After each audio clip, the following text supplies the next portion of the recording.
بما انك عايش في امريكا اكتر من 5 سنين، تمام. عندي سؤالين حابب اسالهم لك ان شاء الله، بس عايز اجابات حقيقيه، اكيد. مش هضحك على حد. لا لا بجد. ايه رايك في العرب اللي عايشين في امريكا عامه؟ اقول لك صراحه، يعني انا اول ما جيت هنا كان معظم الناس بتقول لي حذرني من العرب، ما تشتغلش مع عرب، ما تعملش مع عرب، ما تحتكش بعرب، بلا بلا بلا الكلام ده كله.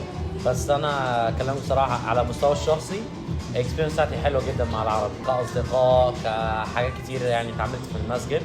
انا بالنسبه لي يعني الحمد لله ممكن ابقى I was lucky، بس انا الاكسبيرينس بتاعتي كويسه مع العرب كبيرسونال لايف يعني. طيب السؤال الثاني، حلو. ايه رايك في السيرفيس اللي بيقدمها العرب جوه امريكا؟ دي نقطة تانية دي خالص. رايي بصراحة ماشي. أنا اتعاملت في يعني في كذا بزنس مع العرب، السيرفيس بتاعتهم مش قد كده الصراحة.